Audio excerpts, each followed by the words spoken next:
Hello parents, मैं हूँ प्राची और आज का मेरा वीडियो है बेबी केयर टिप्स, मतलब new born baby care tips. तो इसमें मैं बताऊँगी कि हमें अपने नए बच्चे की कैसे देखभाल करनी चाहिए। एक्चुअल में क्या है, आज के दौर में ज़्यादातर फैमिलीज़ न्यूक्लियर फैमिली में रहती हैं, ज़्यादातर पेरेंट्स अलग रहते हैं।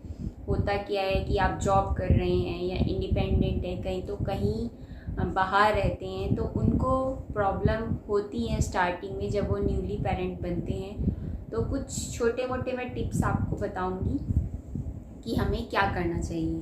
वैसे तो हम अपने रिलेटिव से या फिर अपने पेरेंट्स से या दादी नानी और मम्मी वगैरह से सब पूछ लेते हैं कि हाँ कैसे कैसे करना है, बट फिर भी कि हम नहीं पूछ पाए या इमरजेंसी में कुछ जानना है तो उसके बारे में मैं बता देती हूँ।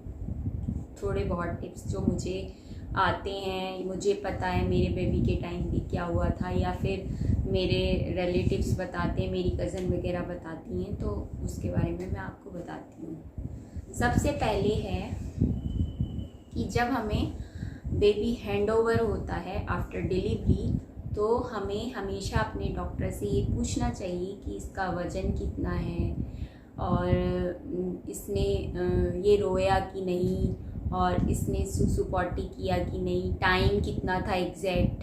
तो वो सारी चीज़ें हमें पूछनी चाहिए। उसके बाद होता है, वैसे तो वो कार्ड भी बना के देते हैं, बट पर्सनली आप भी पूछ लें तो बेटर है। उसके बाद आपको पूछना है सुसु पॉटी के बारे में।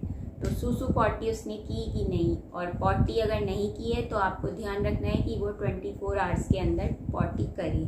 और जब वो पहली बार पॉटी करेगा आपका बेबी, तो वो ग्रीनिश कलर की पॉटी होगी या काली सी एकदम, तो उससे घबराना नहीं है, ये नॉर्मल है। उसके बाद वो सुसु 48 आवर्स में भी कर सकता है और उससे पहले भी कर सकता है, बट आफ्टर 48 आवर्स के बाद वो सुसु करेगा। तो आपको ये सब चीज़ों का ध्यान रखना है। उसके बाद होता है कि हमें मिल्क फीड कैसे कराना है। तो सबसे पहला जो माँ का दूध आता है वो बच्चे के लिए बहुत ज़रूरी होता है। उसमें बहुत सारे एंटीबॉडीज़ होते हैं जो बच्चे की इम्यूनिटी को स्ट्रॉन्ग करते हैं, उसको इन्फेक्शन से बचाते हैं, बहुत सारी बीमारियों से बचाते हैं। तो आप ट्राई करें कि जब बच्चा पहली बार दूध पिए तो वो माँ का दूध पिए, ताकि वो उसके इम्यून सिस्टम को स्ट्रॉन्ग करे। और अगर बच्चा सक नहीं कर पा रहा है या फिर आपको कुछ प्रॉब्लम हो रही है तो आप उसको निकाल के चम्मच से पिला सकते हैं। तो ये हो गया फीड। और फीड जब भी कराएं तो बच्चे का सर थोड़ा ऊपर की ओर उठा के फिर फीड कराएं, या माँ जब उसको गोद में लेती है तो हाथ के ऊपर लेके फीड कराएं। अब होता है कि माँ को दूध नहीं आ रहा है बहुत ज़्यादा, स्टार्टिंग में नहीं आता, नॉर्मली सिजेरियन केसेस में तो ऐसा होता ही है।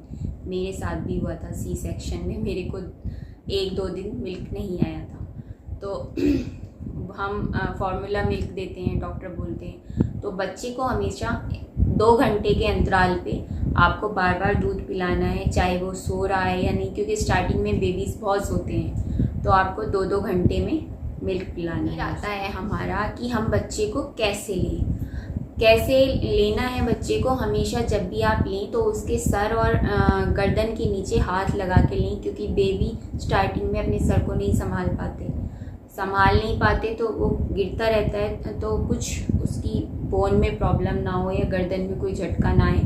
तो आपको जब भी किसी को देना है या लेना है तो हमेशा उसके हेड के नीचे हाथ लगा के उसको लें, दोनों हाथों से। तो क्या है, वो प्रॉपरली सही पोजीशन में रहेगा। उसके बाद हम बात करते हैं कि बेबीज़ को हमेशा अपनी क्लीन हैंड से और स्टेरलाइज हाथों से लेना है। अगर आपने हैंड स्टेरलाइज नहीं किए हैं तो आप उसको वॉश हाथ करके उसके बाद अच्छे से पोंछ कर फिर लें, क्योंकि ये हाइजीन का मामला है। नया नया बेबी इन्फेक्शन के चांसेस, बेबीज़ को हमें मिलता है तो उसके पास उसकी नेवल पे एक कॉर्ड सी लगी हुई रहती है, तो वो अम्बिलिकल कॉर्ड बोलते हैं उसको। उसमें क्लिप लगा हुआ रहता है। उस अम्बिलिकल कॉर्ड को आपको कभी भी छेड़ना नहीं है।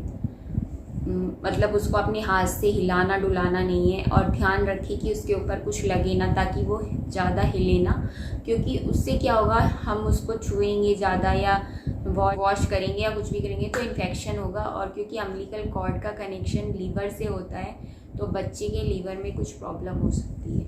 तो आपको हमेशा ध्यान रखना है कि वो हमेशा ड्राई रहे और उसको खुद से नहीं हटाना है। वो अपनी एक टाइम के बाद खुद गिरेगी, वो उसमें 7 दिन भी लग सकते हैं और 10 दिन भी लग सकते हैं, वो ड्राई होके खुद अलग हो जाती है।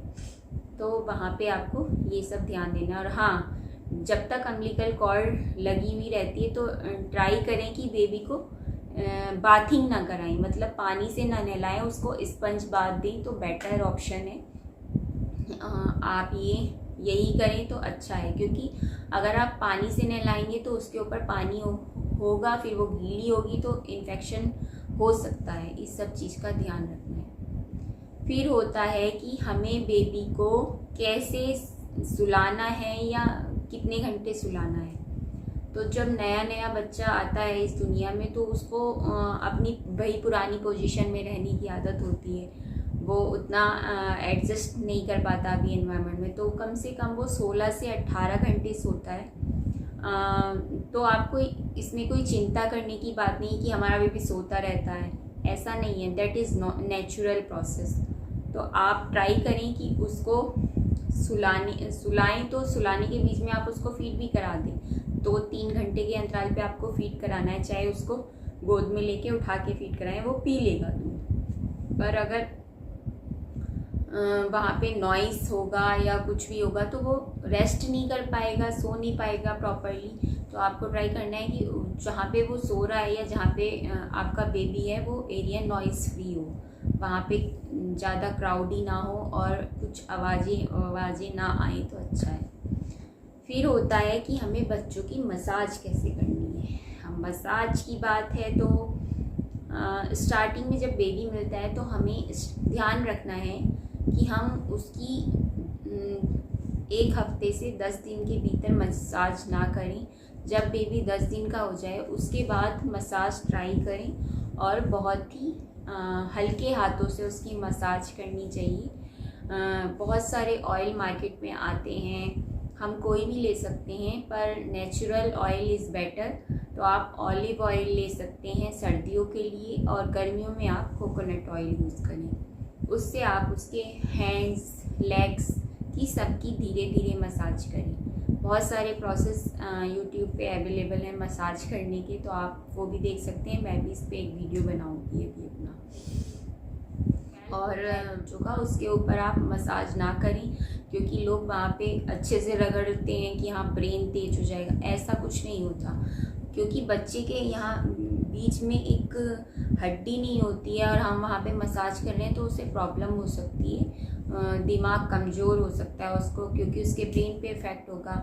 डायरेक्ट यहाँ पे स्किन होती है, हड्डी होती नहीं है, तो उससे प्रॉब्लम हो सकती है। तो आप ट्राई करें कि उसकी हेड की मसाज ना करें। फिर आता है हमारा अगला स्टेप बाथिंग का।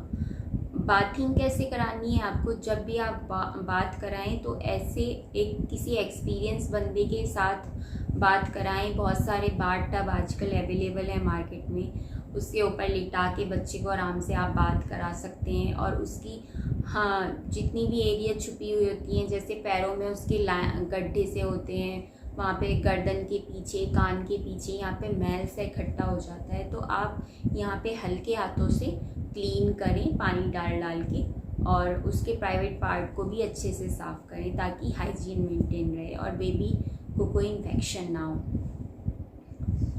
उसके बाद जब भी आप बच्चे को नहला रहे हैं तो ये नहीं कि डायरेक्ट आपने सर के ऊपर पानी डाल दिया।